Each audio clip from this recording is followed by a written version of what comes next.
Center at Rogers Place with Chris Johnson, Sportsnet. Hey, John, I'm wondering from your perspective what you like best about those last 15 minutes and the way your guys were able to close out that game. Well, we're in the Stanley Cup final, and you've got a 3-0 lead, and you give up 2. I think there's one thing that this team has done is like they just never put themselves in panic mode, and instead of trying to protect the lead, they went out there and actually they kind of took it to them, and not in the sense that we were trying to score, but we were completely engaged. It was really calm on the bench. But it's just our attitude. It's not, they don't go through the waves of the game. There's so many emotions that occur through 60 minutes. It's easy to get caught up in it, and they don't. And they knew the job at hand, and the talk on the bench was to close this one out, and that's what they did. Next one upstairs, Emily Kaplan, ESPN. Hey, John, I'm curious what went into the decision to sit both Luke Shen and Zach Bogosian, and what both of their statuses are if they're unfit to play. Well, I can't talk too much about that. So we have, we're slowly getting healthy, and we've got some guys that have contributed with us in the past, and we have guys that have contributed with us, currently. And we've talked to our guys from the beginning of camp. And it doesn't take 20 guys to win a Stanley Cup. It's going to take all 28. There's guys that have played in series and guys that have come out, depending on how the game goes, how our team's going, our health. So many factors go into it. But you need everybody to buy in. And as a staff, we have to make decisions how we think we're going to win in the next game. And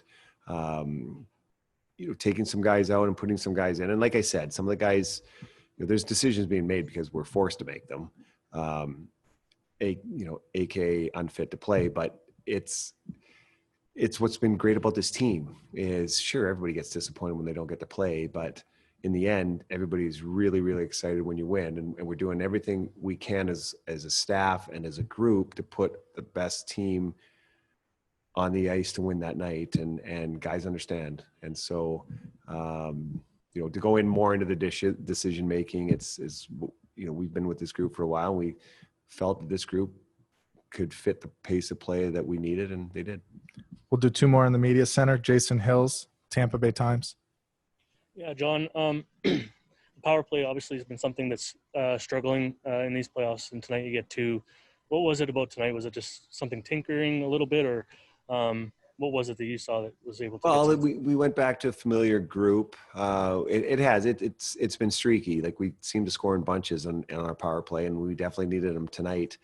But we got to play them, in game 1, and now you get to try and poke holes in what's going on. So we get confident in our group, and this group's been together for a little bit, but they executed, and that was big. But they're a confident group. Like, you can't score every time in the power play, and so I say this all the time. You need to keep the momentum.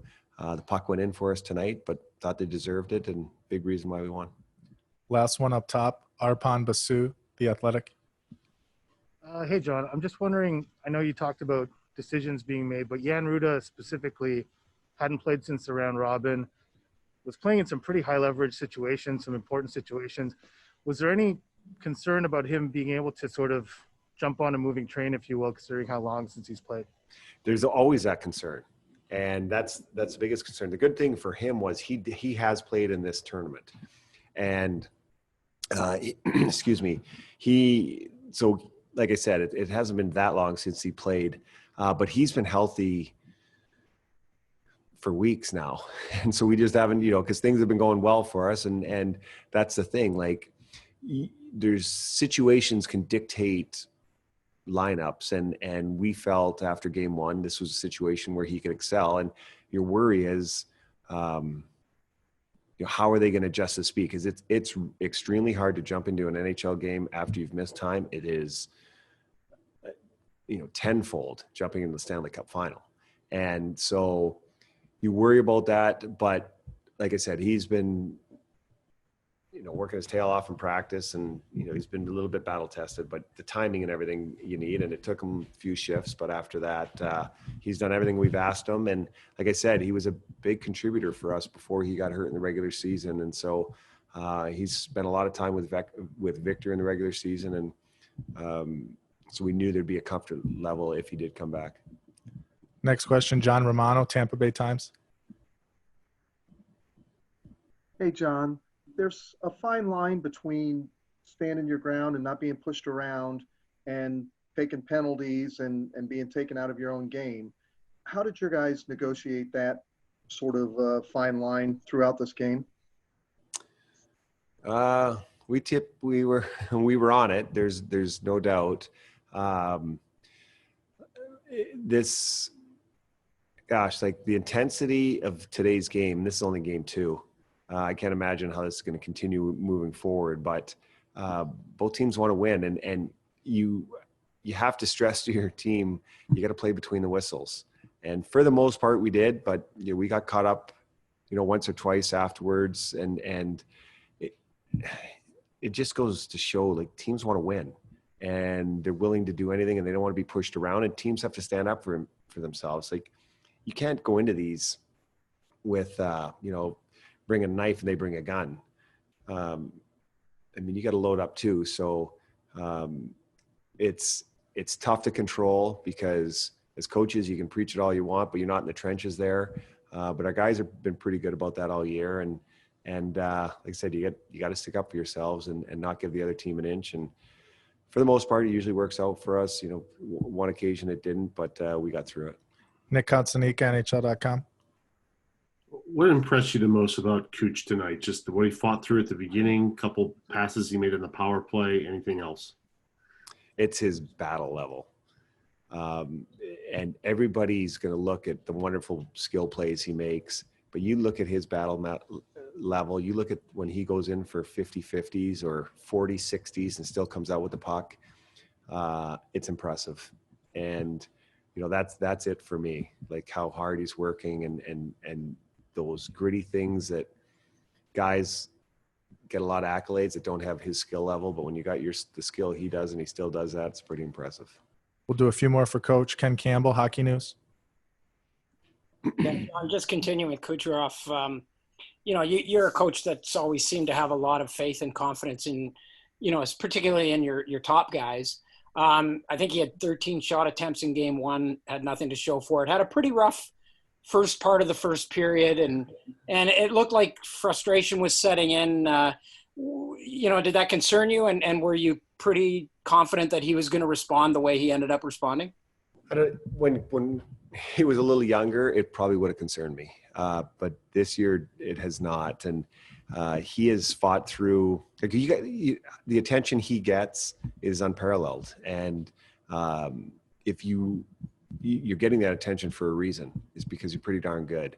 But you can't let somebody, see a sweat, and they're going to make it tough on you, and you just got to fight through it. And the one thing is, respect is gained. It's earned and it's gained when you fight through stuff. And he's found a way to keep his emotions in check and